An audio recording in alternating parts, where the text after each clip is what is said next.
Hello my loyal companions and welcome back to the channel and another episode of Rogue Revealed, the series where I take you through everything you need to know about Rogue Company. And in today's video I'm going to be going over Vi.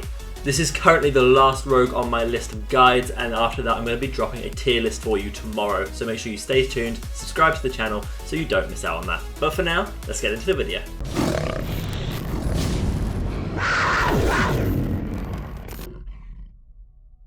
As always, I'm going to be going over her roles in the game, her weapons, abilities and perks, then looking at upgrading her before finally giving you some tips to play her most effectively. Vi is very similar to Trench in the sense that she's all about zone control. She uses her poison, she uses her gadget, she uses her general abilities to control an area of the map, and she's really effective, if not the most effective at this, because when people try and cross into it, she does damage to them. Unlike Trench, who just slows them down and is more utility based, Vi can actually deal damage this way and can be really effective. Vi is slowly going up my ladder of lists of being one of my favourite rogues. I think she's really fun to play. She's very good at this short range, tight corner map, and you can play her in a lot of different ways. She's best suited on defense because she is zone controlling, but I have used her on attack a few times and it can be effective, but you need to be really aggressive with your ability. And I'll show you how to do that a little bit later in the tip section. If we have a little look at Vi in game, she was infected by a deadly poison. Vi is a freedom fighter desperately searching for a cure, which explains one, her green eyes and her ability of poison, the fact she can walk through her poison, and we'll get to that in a second. Her passive is Leaching Poison, which, reducing the maximum health of enemies, gradually increases your maximum health up to a cap of 25. The way that this works is with her main ability, Vial Poison, where she throws a cluster of poison pools. It's 3, so you throw it like a grenade, and it goes into 3 small pools, all in like a Venn diagram of each other, and it creates and this reduces enemies' maximum health. So if an enemy stands in it, they lose 2 health per tick.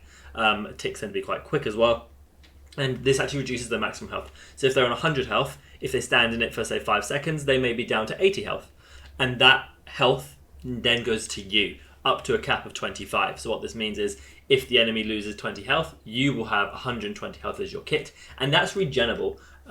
Normally with say armor, rogues who can buy armor get an additional 25 health from the armor. When that's gone, it's gone. Their cap is then back up at 100. With Vi, her cap is always up to whatever you've leached from people, and this is really good. This is what makes Vi, and her Vial Poison is what allows her to be zone controlling whilst aggressive as well, and that's what makes it really unique for me. Looking at her weapons, her first weapon is Nightshade, is a cutting-edge silenced assault rifle with quite minimal damage from what I've seen. As you upgrade it, you increase its magazine size from 25 to 35. That is very necessary because 25 bullets in this game is not a lot. You then increase its hipfire accuracy while reducing its reticle bloom, and then finally you increase its damage range. Her other weapon is my personal favourite, and that is the S12 Tactical. This is a shotgun, and as you upgrade it, you increase its magazine size from 6 to 10. Then you increase its hipfire accuracy, then you increase its damage range. This shotgun melts. Her pistol is the Executioner, a well-rounded semi-automatic pistol. As you increase it, you increase the magazine size from 12 to 16, and then increase its hipfire accuracy while reducing that reticle bloom. Her melee weapon is the Katana, which is obviously the razor-sharp melee weapon. Increases the throw damage as you upgrade it, and then increases the swing damage also. Her 2 gadgets start with the Tear Gas, a grenade that creates a field of disorientating gas. As you upgrade that, you increase the gas duration, and then you increase the gadget count by 1. As I've said in previous videos, this seems a bit underwhelming at the moment. I do think it needs some sort of tweak or buff to make it a bit more viable. Her other gadget, though, is the Incendiary Grenade, a grenade that creates a lingering pool of fire. This just adds to her zone control. As you upgrade it, you increase its radius, and then you increase its fire duration. Her perks are not great, they don't suit her very well, but some of them can be a little bit useful and just help with your quality of life. The first one being Evade. After being damaged, you increase your movement speed for a short duration. You then have Cloaked, you become immune to being revealed by enemies. Tenacity, which means you take reduced damage from explosives, I quite like this one. Then Helping Hand, which helps you revive teammates faster. Then Sixth Sense, which means you get notified when an enemy within 25 meters is looking at you or in your direction. And finally Replenish, which when downing an enemy, reloads your currently equipped weapon and restores the ammunition for it. As for a tier list for this, the first one I normally opt for is Tenacity, just because she is this kind of frontline, in-your-face, zone-controlling rogue. I like having Tenacity just in case you get hard breached by a Deema or some sort of grenade. This can just be really useful. From there, personally, if I can afford it, Replenish is good because I mainly use the shotgun. 10 bullets isn't a lot. You'll use, say, 3 on a person, unless you hit some really nice shots. So then getting that fully reloaded just helps with your quality of life there. From there, though, I will probably Evade, Cloaked if there's some sort of Dallas or hard reveal, and then Helping Hand. I do quite rate this on Vi. And then Sixth Sense, I think, for Vi is pretty useless, so I wouldn't waste the money on that. When it comes to upgrading her, the first round, I pretty much do the same thing all the time, and that is get the Incendiary Grenade. The reason for this is because it just adds to her zone control. She's got the two pulls, the two poison pulls, that are really good to control different angles. You then throw an Incendiary on there as well, and nobody's getting through. Even a Scorch can run through the fire, but then she hits the poison, and she's losing health permanently, which is really, really useful, and this is why I quite like Vi, and I like just adding this third bit of zone control for her. I would definitely recommend picking this up round 1. If you weren't, the only other thing I would say, because I don't like upgrading the pistol, is maybe get cloaked if they have hard reveal. But honestly, not that bad if you get revealed, because you have your zone control to stop their advance anyway. As you then move into round 2, you want to pick up your primary weapon. For me, 9 times out of 10, this is going to be the S12 Tactical shotgun. This gun is awesome. You'll see in my highlights, this is fantastic. It can absolutely melt. It can one-tap to the head in certain circumstances, but most of the time you're looking at a 2-shot, and at range it sort of dwindles down from there. As you then move into the later rounds, I would recommend fully upgrading your weapon. The reason for this is because they both excel best when fully upgraded. The Nightshade is quite weak anyway, so getting 4 upgrades on it is kind of necessary, and honestly with the S12 Tactical, it's just better. The other reason for this and trying to upgrade your weapon as quickly as possible is because the perks don't offer a lot.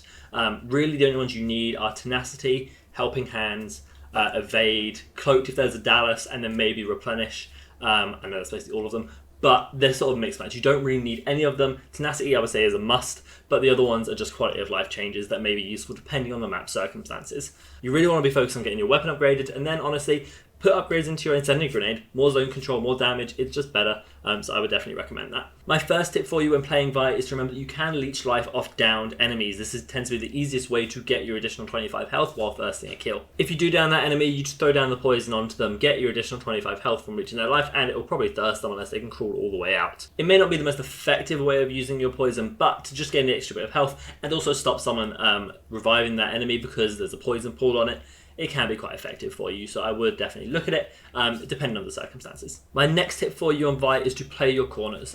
This includes third-person peeking really well and hip firing with that shotgun. You are a very up-close and personal kind of rogue. She's kind of the opposite to Trench, who is the longer version of her, so they both work at controlling zones. But Trench is long range, Vi is short range, so you want to be playing around that short range. Play on those tight corners, play on funnel positions where enemies have to come through. This way you can use your poison, they have to funnel through the poison, through the incendiary, through your shotgun, and nobody's getting through there. Vi can absolutely destroy in these close quarter combats, and honestly she's pretty much unbeatable. An SMG is not going to beat your shotgun if you're hitting your shots well, so just melt that way. My next tip for you on Vi is to remember that you can throw your poison at a fairly decent range. It's not a lot, it's probably about 30 meters, but that is good enough. It can really slow down the enemy advance, because if you're on defending side, you get to the defense position, you then throw your poison 30 meters ahead of you or so, you're really stopping any advance into that zone where they might be. This can be really effective, and just remember that you don't have to be throwing it right at your feet or right next to you 5 meters away. You can throw it a little bit of range, and this can throw enemies off guard, so do be aware of that. My fourth tip on Vi for you is to be really aware of your surroundings. Obviously a great tip for anybody you're playing, but Vi particularly, because you need to know if you're getting flanked. So I've been caught in positions sometimes where I'm guarding a bomb site by myself, because that is something that I can do, but then I hear that they're coming one way and also coming the other way. Here you have to engage really quickly and figure out where you need to funnel people through, where is best for the enemies to come through to you so that you can pick them up with your shotgun. You need to be throwing down your poison vials, you need to be getting your incendiary grenade down, and you need to be on a corner with your shotgun. You need to be really aware of where the enemies are coming from so you can best handle the situation. She can sometimes get outnumbered in this sense, particularly if you and your team are very confident that as a Vi, you can control a bomb site by yourself. Do be aware that you can get rushed, but I would say Vi is one of the very few rogues who can handle this well. Enemies can get really put off when they do go into your poison for a few reasons. One, their health is going permanently down, so no one wants that. But also the sound of it, the ticking sound, is very fast. It makes you feel like you're dying really quickly. So it can put people off and really slow down and advance that way, and just give you some time to figure out how you're going to best approach this multi-fight scenario. Then my final tip for you is to actually use your poison vials as a warning system. So throw it maybe a little bit further than the choke point to give it an idea of when enemies are coming and if they're coming around a certain route. It does do two things. One, it makes a very, very distinct noise, and two, it shows wherever they are a little 2 for the 2 health they're losing per tick, a little green 2 that pops up on screen. This is really useful because it shows you, one, where an enemy is, where they're coming from, how quickly they're getting there, and whether you need to prepare for that fight or not. This is really useful and something I don't see a lot of VIs doing. Yes, it is zone control, but throw it around a corner so that they kind of get hit by it without really seeing it, and you'll know where they're coming from. And this can be really useful for you and your team to then know where the advance is. Okay then guys, that takes us to the end of the video, and I really thank you for watching. If you did enjoy, make sure you leave a like and subscribe to the channel to see more daily content. You can also follow me on twitch.tv/raddarkgaming to see live game commentaries, and also come ask me questions about Rogue, where I'm happy to answer and engage with you guys. Other than that guys, I hope you have a fantastic day, and remember, be loyal, be brave, be relentless, and I'll see you in the next video.